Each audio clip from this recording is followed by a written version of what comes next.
Olá, gente, tudo bem? Boa tarde. Hoje nós vamos dar continuidade, ao conteúdo de ciências, que a gente iniciou o capítulo 3, falando um pouquinho sobre as marés, sobre essa questão de maré cheia, maré baixa, sobre a influência da Lua, e até mesmo dando continuidade aos estudos lá do Dr. Fábio, que trouxe um pouquinho de conhecimento para quem assistiu a palestra sobre isso, Então, hoje nós vamos falar um pouquinho da história, Sistema geocêntrico. Então, o movimento diário aparente, da esfera celeste levou a humanidade à mais lógica das conclusões, que a Terra está no centro do mundo e todos os astros giram em torno dela, o movimento que se percebia. A essa estrutura, com a Terra no centro, dá-se o nome de sistema geocêntrico. Sabemos hoje que esse sistema não é verdadeiro, Isso é o que se pensava, que se acreditava, que a Terra era o centro do universo. Mas a gente sabe que hoje esse sistema não é verdadeiro, a Terra, não está no centro e os outros astros giram em torno dela. O modelo de mundo geocêntrico, ele supunha que a Terra era fixa e tudo o mais girando ao redor dela, a Lua, o Sol, os 5 planetas e as estrelas.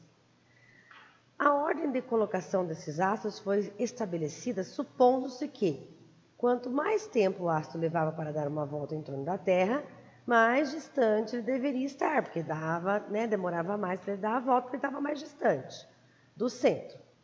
Com os conhecimentos da época, essa ordem era Lua, Mercúrio, Vênus, Sol, Marte, Júpiter, Saturno e, finalmente, a esfera das estrelas fixas.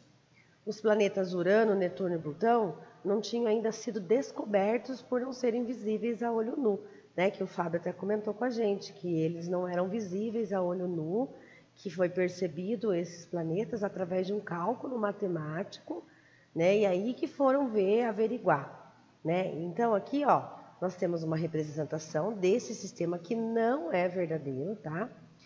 Aqui é a esfera celeste, Então, é uma esfera imaginária, esse círculo aqui imaginário, Que envolve a Terra, como se todos os astros estivessem fixados na parte interna dessa grande esfera, incluindo o Sol. Então, aqui está a Terra, e é como se esses planetas aqui, esse pequenininho aqui, que é o primeiro, desse a volta. Esse também desse a volta em torno da Terra. Esse também dava a volta em torno da Terra. O Sol dava a volta em torno da Terra. Todos os planetas, Lua, Sol, estrelas, eles circundavam em torno da Terra. Nessa teoria do sistema geocêntrico. E a gente já sabe que isso não funciona, que isso não acontece. Agora, respondendo às questões. O que os cientistas na antiguidade pensavam sobre a Terra? Isso está no texto e está na explicação que a professora acabou de fazer. Que a Terra era o centro do universo. Ela está aqui, no centro do universo, e todo o restante circulava em volta dela. O que os levava a pensar assim? Por que eles pensavam desse jeito? Por que eles chegaram a essa conclusão? Tem aí no texto também. Como eles ordenavam que os astros, que acreditava-se, estavam ao redor da Terra. Como que era a ordem desses astros que eles acreditavam que estavam ao redor da Terra? Primeiro era Vênus, Como que eles acreditavam que era a ordem e por que eles acreditavam nessa ordem, Que ali fala, porque quanto mais tempo demorava, mais longe estava, Então, é isso. Na página 135, Galileu Galilei. Galileu Galilei foi um físico e astrônomo que nasceu na cidade de Pisa, na Itália, no dia 15 de fevereiro de 1564. Abandonou a faculdade de medicina para se dedicar aos estudos da física. Ele realizou diversos estudos e aperfeiçoou a luneta, inventada pelo holandês Hans Lippershey, em 1570 a 1619. Com esse instrumento, Galileu observou montanhas e crateras na Lua, manchas no Sol e 4 satélites ao redor de Júpiter. satélites naturais no caso, tá? Essas observações tiveram a importância do ser humano, né, tiravam a importância do ser humano como centro do universo, descontentando a igreja, né? Ao criticar abertamente o sistema geocêntrico, que é esse sistema onde a Terra estava no centro do universo, Galileu acabou recebendo suas primeiras advertências formal da igreja, que condenava as teorias sobre o movimento da Terra e proibia o ensino que afirmava que o Sol estava no centro e os planetas giravam ao seu redor. Quando, em 1632, Galileu publicou seu polêmico diálogo sobre os dois maiores sistemas do mundo, logo recebeu uma ordem para se apresentar em Roma. Leia aí para vocês verem o que aconteceu. Antigamente, gente, a igreja ela tinha forte influência sobre os políticos, ela estava bem voltada nesse meio, né, da política, dos cientistas, principalmente, porque a ciência, muitas vezes os cientistas eles acreditam em coisas que vão em contradição com as concepções da igreja, né? Então isso às vezes naquela época era um problema. Então a igreja às vezes vinha de encontro querendo proibir essas descobertas, essas suposições, na verdade, né? Aí o que aconteceu? A condenação de Galileu. Em 22 de junho de 1633, saiu a sentença de Galileu. Ele foi condenado, culpado por crimes abomináveis. A pena seria cumprida nas masmorras do Santo Ofício. Galileu vestiu uma túnica branca, se ajoelhou e fez uma jura de que sempre acreditaria nos ensinamentos da igreja. Abandonaria a ideia do movimento da Terra ao redor do Sol e jamais diria tais coisas novamente. Histórias nunca confirmadas dizem que quando se levantou, Galileu murmurou baixinho, Epur se moviou, e no entanto ele se move. E no entanto ela se move. Então ele murmurou baixinho, né, na língua dele, que no entanto ela se move. Ele fez uma promessa falando que não mais falaria, né, do movimento da Terra ao redor do Sol. E depois ele murmurou bem baixinho, né? Dizem que, no entanto, ela se move. Apesar de vermos o Sol nascer e se pôr todos os dias, sabemos que, na verdade, o Sol não se movimenta. Mas, se o Sol não se movimenta, como ocorrem os dias e as noites? Então, vamos lá. O Fábio também explicou um pouquinho sobre isso. Imagine que você está no espaço, fora da Terra. De lá você consegue observar o Sol e a Terra, tá? Explique como você acha que ocorrem os dias e as noites.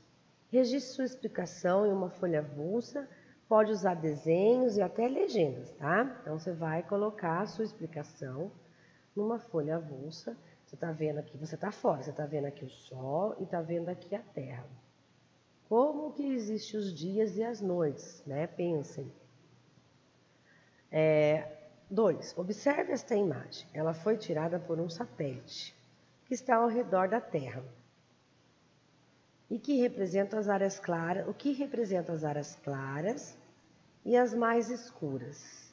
Né? O que representa essas áreas claras? E essa aqui no caso, aqui que está mais clarinho, e essa aqui que está mais escura. Né? O que pode representar? Aqui tem uma legenda importante de se ler, ó, imagem do satélite mostrando a luz do Sol iluminando a parte do planeta Terra. Né? Então, já ajuda a dar aí ideias para que a gente possa dizer o que está representando a parte mais clara e por que tem uma parte mais escura, beleza? Então, vamos lá. O eixo inclinado. A Terra está levemente inclinada, ela não está retinha, ela está inclinada no espaço. Se imaginássemos um eixo, que seria este aqui, ó, tá vendo? Imaginássemos, não existe. Passando por dentro da Terra, né, dentro do planeta, pelos polos, esse eixo seria assim, inclinado. Ele não está reto, ele está inclinado, né? Então, deixa eu apagar aqui para não fazer confusão, porque é da mesma cor. A Terra gira ao redor desse eixo, ela fica girando ao redor desse eixo, né? Então, ela tem esse eixo e isso aqui vai girando de maneira que faz assim, tá aqui e vai girando. Como um globo terrestre, quem já viu, né? Um globo, ele vai girando ao redor, assim, né? A Terra, então, ela vai girando ao redor do seu próprio eixo, no sentido anti-horário. Então, o relógio gira para cá, ela vai no sentido anti-horário, ao contrário, né? Ao contrário dos pontos do relógio. Esse movimento chama-se rotação, né? Esse movimento de rotação é responsável pelo quê? Pelo que a gente conhece de dia e noite, pelas 24 horas do nosso dia. Então, aqui é uma representação esquemática dessa rotação. Ela está rodando neste sentido aqui. Tá vendo? Você imagina esse círculo rodando nesse sentido. A rotação completa, né, dura exatamente 23 horas, 56 minutos, 4 segundos e 9 centésimos, que é as nossas 24 horas, né?